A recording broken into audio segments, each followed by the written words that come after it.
In today's video, I'm going to talk about why everything for your Roth will change in 2025. My name is Justin Buttrick. I'm a certified financial planner and the owner-founder of Vision Wealth Advisors, a financial planning firm in Lewisburg, Pennsylvania, where I've helped hundreds of clients retire.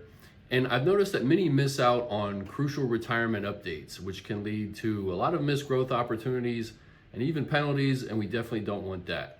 So to make sure that you are fully prepared for 2025, I'm going to cover every change and how you can use these to your advantage to strengthen your plan. Let's dive right into it.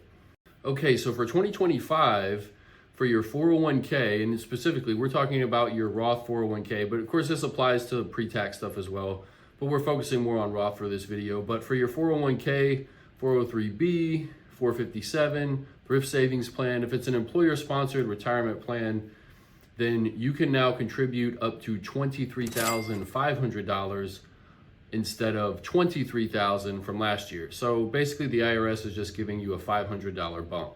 It's not that much, but at least it's a little bit of something. For those 50 and older, you have a $7,500 what we call catch-up contribution, so you can contribute more. So you can actually contribute a total of $31,000 in 2025 to your Roth 401k. And under a special change made under the Secure Act 2.0, there is a special higher catch-up limit that applies for those who are between the ages of 60 to 63. And in 2025, you can actually contribute an extra $11,250 instead of the $7,500 catch-up. So if you're in that age bracket, if you're 60 to 63 years old, in an employer-sponsored retirement plan, again, we're talking 401k, 403b, that kind of thing, then you can actually contribute a total of $34,750 in your plan for the 2025 tax year. Now, don't ask me why it's for the ages of 60 to 63. I have no idea. You know, if you're 58, 59, or you're 64 and 65, you're getting excluded from this. Who knows? Maybe there's a bunch of people at the IRS who are age 60 to 63 who want to get a whole bunch of extra money into their 401k or their thrift savings plan, whatever they have over there. Who knows? But for now, those are the rules we were given, so that's what we got. So remember, if you're 60 to 63, you can put in $34,750 into your Roth 401k for 2025. And just a reminder, Roth 401k is totally different from Roth IRA. So these are not the same thing. I see people confuse these all the time. So these are two totally separate things. So for a Roth IRA, you can only put in $7,000 if you're under 50. If you're over 50, you can do $8,000 for the 2025 tax year. And there's no special catch-up limit or anything like that, like there is with the 60 to 63-year-olds in the 401k plan. So that's all you get. And of course, Roth IRA is also based on income and has income limits to it, meaning if you make too much money, you cannot directly contribute to a Roth IRA. You could always do what's called a backdoor contribution, but that's a video for another time. But you can't directly put money in a Roth if your income's too high. Now with a Roth 401k, it doesn't matter how high your income is. You can put money into a Roth 401k and you can contribute the maximum amount no matter how high your income is. That's one of the big advantages to it. Okay, so one of the next changes this year for Roth 401ks is that there is no required minimum distributions. And you might be hearing that and you might think, well, wait a second, don't Roths not have required distributions anyway? Roth IRAs don't. Roth 401ks did have them, but now they don't have them anymore. So if you left money in a Roth 401k before this year, you would have had to take required minimum distributions from the Roth 401k. But this year, you no longer have to do that anymore. So that's a great thing that people were pushing for to happen, finally happened. Something else new that kind of came out of left field. It was supposed to start this year. It was supposed to start 2025, but it's actually going to start next year, but I'm going to mention it now. So if you are 50 and older and you earned $145,000 or more in the prior year, when you make those catch-up contributions to the 401k, they have to go to a Roth account, not a pre-tax account. And this is important. So I have a lot of clients who are in their maybe early 50s, mid 50s, trying to maximize their savings for retirement. And they want to put that extra catch up, that $7,500 into the pre-tax 401k and get that tax deduction starting next year, if your income's over that 145,000 amount, you have to put that catch up into the Roth, and you cannot deduct that money from your taxable income for the year. So that's something important that you're going to want to make note of. Then the next change for Roth IRA contribution limits is that the income limits for contributing are going to increase. So I know I mentioned this a second ago. Remember, Roth IRA, you cannot directly contribute to if your modified adjusted gross income is too high. So, and that's not taxable income. Those are two separate things. So your modified adjusted gross income, if you're single, it has to be below 165,000 or head of household. If you are married filing jointly, that range has increased to between $236,000 and $246,000. Meaning if you're a married couple and your modified adjusted gross income is over $236,000, maybe you can do a partial Roth IRA contribution. If it's over $246,000, you cannot make a direct contribution to Roth IRA. And these income limits are important because I've found many times, sometimes clients will get a bonus during the year. Sometimes people will forget how much income differences they had from the year before. Maybe you had a spouse that went back to work and you weren't used to having the combined income and you were already contributing to Roth IRA.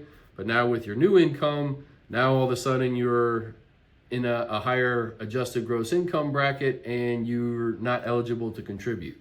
So making sure you keep track of those is important, because if you actually contribute and then you find out at the end of the year that your income was too high, then you have to go through the trouble of removing the Roth contributions. If you don't do it in the current or before the current tax year is over, then you have to try to figure out what the gain was and how much needs. It's a huge pain. You don't want to have to do that. So knowing these limits can help you out, save you some time during tax season. So now that you've seen some of the changes happening in 2025, let's go over what kind of impact this can have on your retirement plan. And what's the main problem when it comes to IRS changes around retirement planning? Well, most people aren't aware they exist, right? So the IRS will put out some bulletin, usually around November and December. And what are we all doing in November and December? We're worried about the holidays. Did we get everybody a present that we were supposed to get? Did we get all the Christmas stuff done? All that kind of stuff. So nobody's really thinking about this when the IRS puts these notices out. And they usually don't end up getting to them maybe till sometime around January, February tax time. And then of course, because people aren't aware of them, people don't get a chance to take advantage of the changes, or maybe they take advantage of them too late during the year. And of course, another one is people just get confused about what the rules say, if it applies to them. It's too vague, the language is too hard. Who wants to read this 5-page document that the IRS puts out? Nobody really wants to sift through that. So then they just kind of get mental fatigue and they just ignore the changes. And the beliefs that cause these problems are that the retirement rules are too complex, I'll deal with it later. Or maybe you might think my taxes will be lower in retirement, so I should just do pre-tax all the time instead of doing Roth, taking advantage of the Roth side, which one of my professors at Golden Gate University, he used to say in his class that the utility of an after-tax dollar is higher than a pre-tax dollar. And I thought that was a real interesting concept. So shout out to Dr. Yeski for teaching me that. But if you're putting everything in pre-tax, you might want to consider that Roth dollars can be a lot more flexible and there could be more utility by using an after-tax dollar. Another belief is, well, my employer has my retirement plan, or Fidelity has it, or TIA has it, or whoever, and I don't really have to worry about it. Or you might think that, well, this doesn't really impact me that much. It's not something that important. I'll think about it later.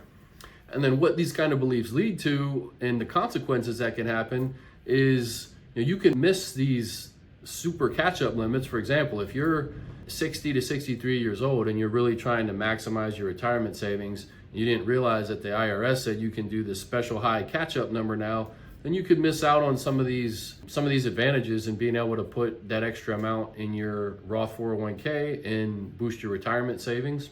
If you're not aware of the rule that's taking place, I know it was supposed to take place this year, now next year, but if you're not prepared for that, you may inadvertently put your catch-ups into your pre-tax side and then have to go back and fix that later on. We don't want that to happen. Also, the fact that ignoring even small changes in your contributions can significantly grow your investment balance over time. And I think that's a big thing. A lot of people will underestimate how just making small changes, or I like to say pulling small levers, can really make big impacts over time, especially when you're dealing with investment account compounding. I find that with stuff like this, especially tax law changes and things like that, there's a lot of intelligent people out there who are doing a pretty good job with their finances, but they tend to make really small mistakes, and those mistakes start to compound over time, and then over time they turn into really big mistakes. And that's why I'm creating content like this to help you avoid doing that. So as you can see, ignoring changes like these can really throw off your whole retirement plan and leave you at a disadvantage. However, in my experience as a planner, in over a decade, I've noticed that many people are either unaware or they ignore a lot of these strategies and rules just because it can feel like a headache, or it can bring about anxiety. So in most cases, these could be a determining factor for a healthy and sustainable retirement, and could make the difference between making or breaking your plan. So to make sure you're taking advantage of every tactic available to you, I'm offering a complimentary one-on-one call. It's free, no obligation, where I'll review your current plan. I'll show you some hidden strategies that might work with it, and then provide some step-by-step guidance on how to successfully implement them. To book a call, just click on the first link in the description. I'll leave it right down there for you. So having a full understanding of these changes and how they can actually impact your plan, this will help in a couple ways. This will let you avoid getting pushed into a higher tax bracket if you're not aware of those changes coming next year, with the catch-up contributions being over 50, making over 145,000 a year, and those having to go into the Roth side instead of the pre-tax side. So that'll save you a little bit of a surprise there. You'll have the ability to add additional funds to your savings. Again, I found hardly anybody was aware of that special 60 to 63 year rule with the extra catch-up. So that's something that if you weren't aware of then, you're aware of it now, and you can use it to your advantage. And then of course, anything that you get in your Roth accounts, especially the Roth 401k with these high limits, lets your money grow a lot longer, since you're not worried about having to take required minimum distributions anymore either, or RMDs. I'm just gonna say RMDs from now on, so I don't have to say the whole thing. So yeah, you won't have to worry about taking RMDs from the Roth 401k anymore. You can just let that sit and compound longer. Now let's look at an example of how I use some of these changes to increase the success rate of one of my clients' plans. So I had a couple, we'll just call them John and Mary. They're 60 years old, they want to retire at 65, and here's the challenges they were facing. So they had close to $1 million saved, but they don't feel like they're 100% prepared for retirement. They felt like they could be doing a much better job, but they just weren't sure of which way to go, and that created a lot of decision fatigue. And they weren't fully aware of all the changes, and the ones that they knew of, they didn't really understand that well. And they kind of have a retirement plan, but they haven't really revised it in years, and mostly their retirement plan was just contributing to their 401ks. And if you're doing that, if you're in that situation, great that you're contributing to your 401k, but 401k contributions alone are not a retirement plan. There's a lot of other things that should be taken into account, and a lot of other factors. That'll be a video for another time, but 401k alone usually just isn't enough. And for John and Mary, what's their current situation? Well, they have a little bit over $1 million spread amongst their 401ks and a non-retirement account. They're making about $220,000 a year, married, filing jointly. And their main goal is to leave a legacy for their kids, and they want to make sure they keep the house that they're living in because it has a lot of memories, and they don't want to lose that. And most importantly, they're stressed out about retirement, but they're afraid to really dive into their plan because it's been a few years. So they keep putting it off, feeling like, well, at least we're saving money in the 401k, so we got that covered. But they don't really want to confront the mistakes they're making, and they felt a little bit embarrassed maybe about it, and that's a hard hurdle to overcome. And I find that's pretty common. And if you feel like that about some of your finances, and you think, well, you don't want to share it because maybe you feel like you're not doing a good job, it's totally okay. Nothing to be embarrassed about. That's another reason I'm making content like this, so you can pick up some of this information. You don't have to feel embarrassed about where you're at and then delay making changes and putting it off till later. And of course, ideally they wanted to save more, but they didn't know the most efficient route to do it. They didn't know, should they use pre-tax 401k? Should they use Roth? Should they be contributing to IRA? Should they put more in their non-retirement account? What were the tax differences? It just turned into a huge headache. So here's how we helped optimize their plan, especially with knowledge of these new changes, and put those into effect. After looking at their plans, we helped them implement those special catch-up provisions, because again, John and Mary were both 60, actually 60 and 61. So they were both between the 60 and 63 age range. So we let them know about those special catch-up contributions, got those in place. So that should take care of itself throughout the course of the year, and they'll both be putting in the maximum to their retirements that they want to do. And then we also balance this out between Roth 401k and pre-tax 401k. So for their situation, it made sense for them to do some in pre-tax 401k so they could bring down their taxable income a little bit, down to the 22% tax bracket. And then on the other side, we're doing some Roth 401k too. Because remember, you can contribute to either one. You just can't exceed the limits that I talked about earlier for a total amount per person. But you can contribute to either Roth or pre-tax. So in their case, it made sense to do a little bit of both. And then of course, we were able to take advantage of that Roth 401k higher contribution limit. Again, remember, Roth 401k has way higher contributions, 3 or 4 times more, depending on how old you are, than a Roth IRA does. So in their particular case, they could each put, if they wanted to, $34,750 a piece into their Roth 401k.